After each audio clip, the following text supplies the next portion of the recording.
Est-ce que vous vous souvenez de la dernière fois où vous êtes offert une journée entière, rien que pour vous ? Non mais, une vraie, sans liste mentale qui tourne en fond. Le dimanche 20 septembre, Femme 360 sort de vos écouteurs et prend vie.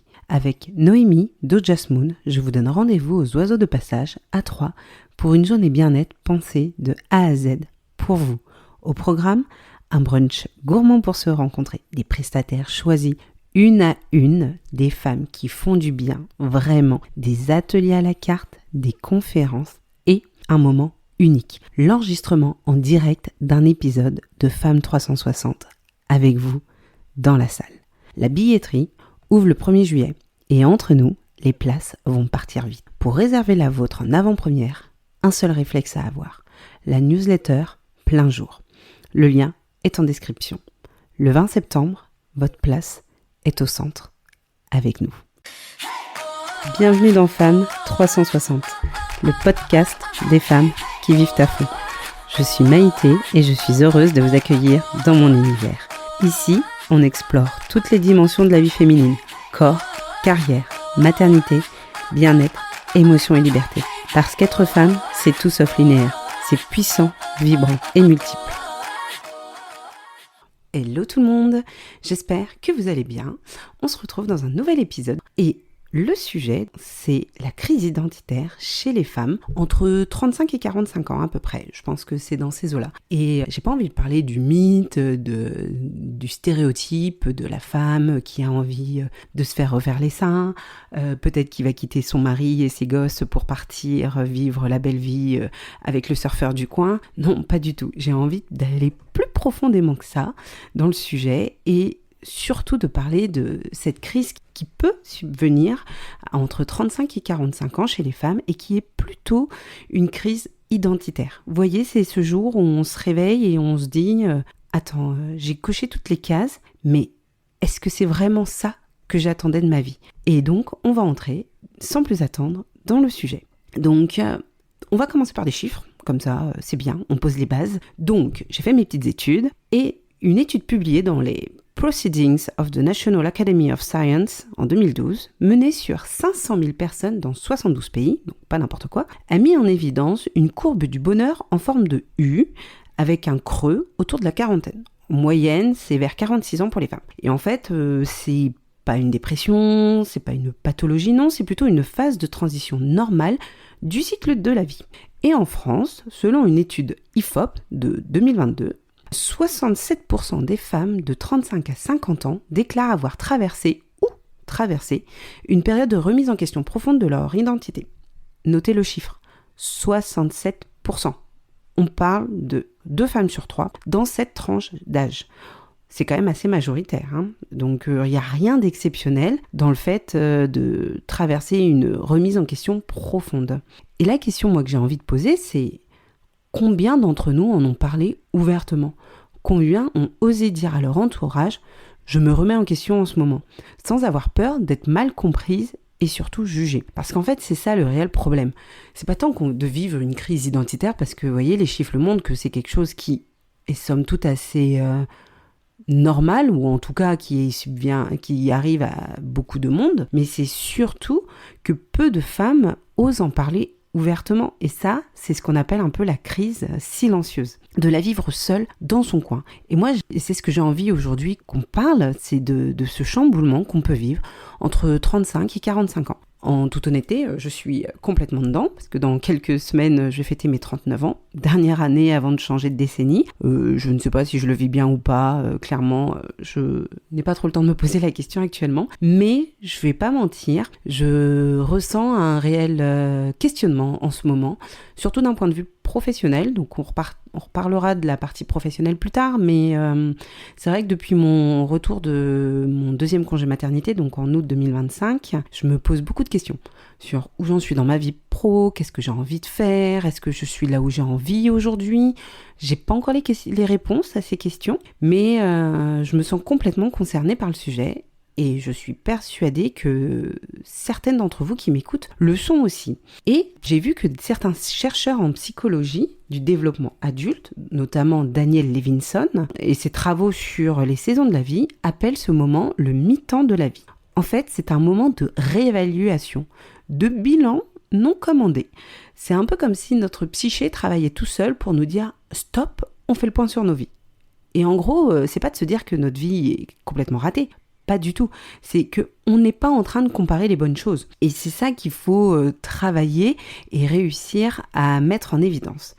Donc, qu'est-ce qui se passe en nous exactement ?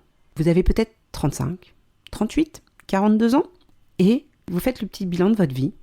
Et là, vous voyez que vous avez caché toutes les cases. Vous voyez cette liste que vous étiez faite ou qu'on vous a donnée peut-être aussi, implicitement ou explicitement, depuis votre enfance. Les études, avoir un travail stable, une relation sérieuse, bâtir une famille, acheter ou faire construire un appartement ou une maison. Vous avez toutes les cases cochées. Pour le coup, moi je les ai toutes maintenant. Et elles sont arrivées tardivement, mais elles sont quand même arrivées.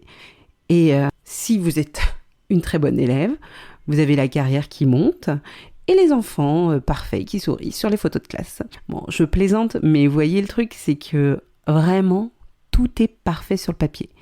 Mais malgré tout, il y a un moment, il y a un matin peut-être, un matin ordinaire comme tous les autres, où après avoir été déposer les enfants à l'école, au moment d'arriver au travail, vous vous demandez, mais est-ce que c'est vraiment ça dont j'avais envie, moi ?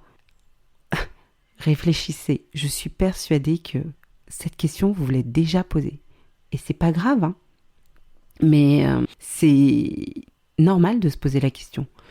Et c'est peut-être ça le souci, c'est que on arrive parfois à ce moment de vie où on se dit « Attends, est-ce que c'est vraiment tout ça que j'avais envie ?» Et il y a deux manières de le vivre, hein, ce chamboulement. C'est de prendre du temps pour y réfléchir, pour se poser les bonnes questions, et puis se dire aussi c'est sur quel côté qu'on se pose la question. Est-ce que c'est d'un point de vue professionnel ? Est-ce que c'est d'un point de vue personnel ? Donc de prendre le temps de la réflexion. Et il y a peut-être certaines d'entre vous qui agiront de manière impulsive et qui décideront de tout plaquer, que ce soit d'un point de vue perso, peut-être votre mari, que ce soit d'un point de vue pro, de quitter votre boulot. Et je ne juge personne, parce qu'après, on a chacun sa manière de réagir, mais c'est ça, cette crise identitaire. Mais peut-être qu'il y a d'autres manières de fonctionner, et c'est ce que j'ai envie de vous donner aujourd'hui, c'est des pistes. Donc déjà, sachez que 43% des cadres féminines envisagent de quitter ou de réduire significativement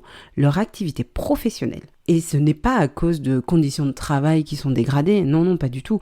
C'est plutôt un sentiment de déconnexion entre leur poste et leurs valeurs profondes. C'est une réelle dissonance identitaire.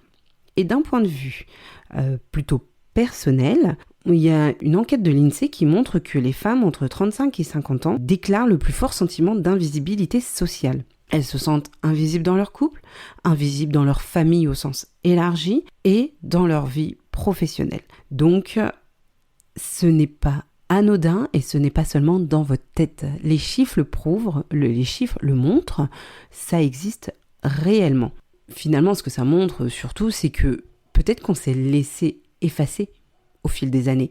Peut-être que les désirs des uns et des autres, et les besoins aussi, surtout, ont pris le pas sur nos réelles envies. Et c'est pas grave, hein, il n'est pas trop tard. Et plutôt que de tout plaquer du jour au lendemain, j'ai envie qu'on s'attarde sur les raisons de ce questionnement, de cette crise identitaire.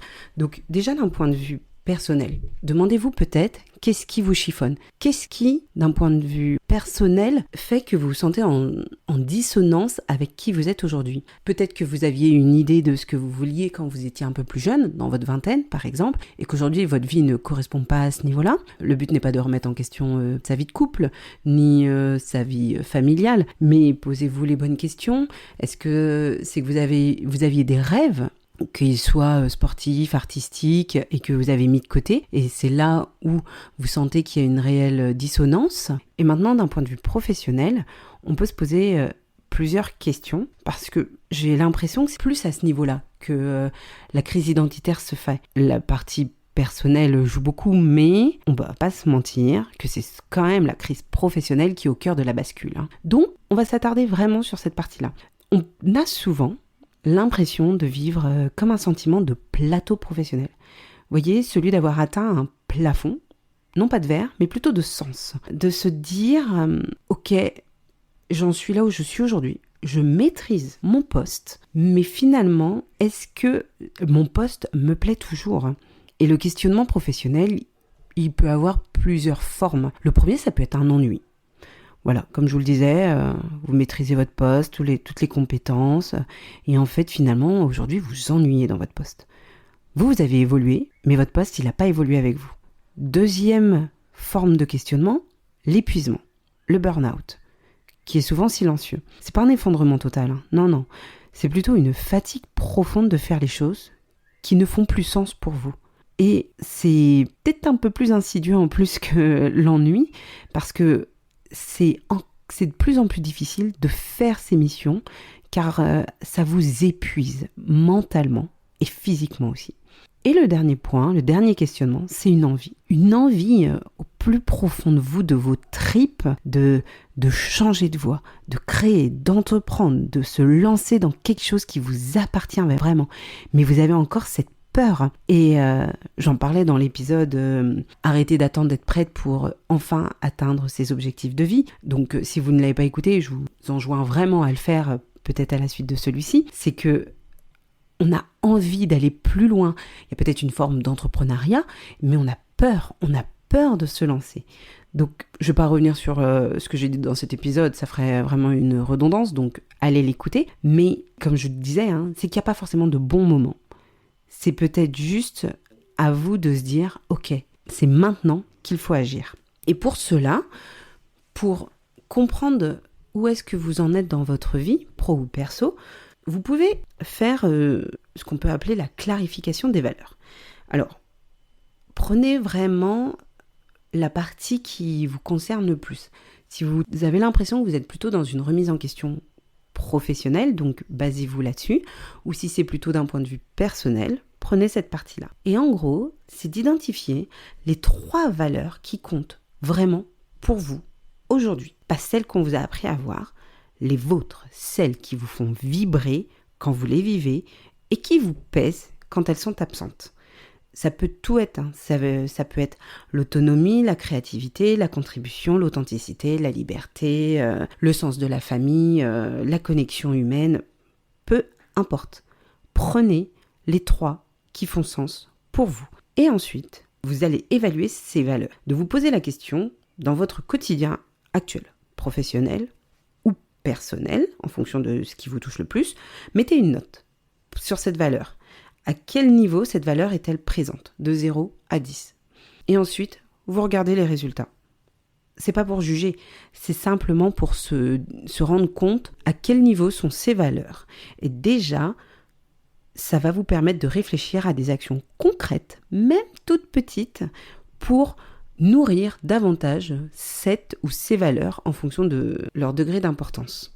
C'est pas une réponse définitive que je vous donne, c'est pas une baguette magique, c'est juste une boussole pour avancer, pour réussir à remettre du sens dans votre vie, là où potentiellement vous en manquiez aujourd'hui.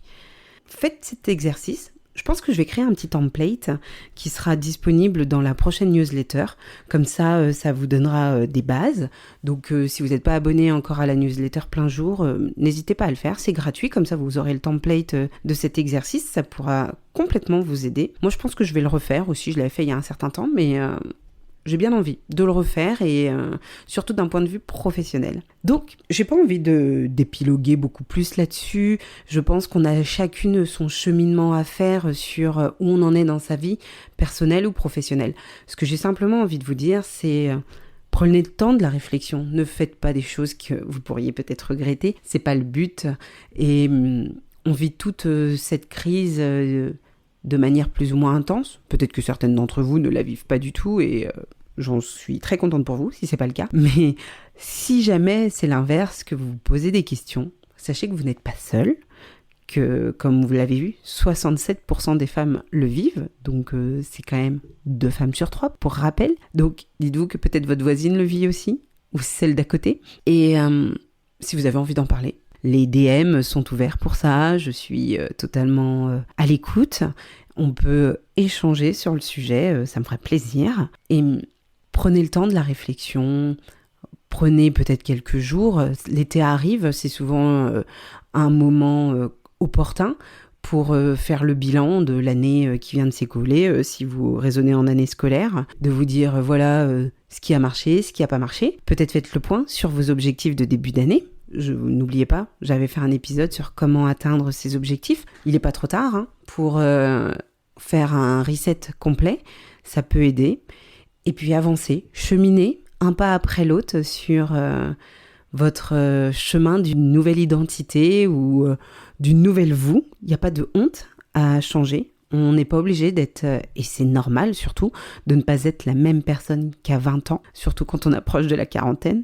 Vous voyez, je me sens complètement concernée. En tout cas, je pense fort à vous, si vous êtes dans ce passage-là, et partagez l'épisode à une femme qui potentiellement pourrait se reconnaître si elle a entre 35 et 45 ans. Vous pouvez laisser une petite note sur votre application d'écoute et puis on se retrouve sur Instagram et dans la newsletter.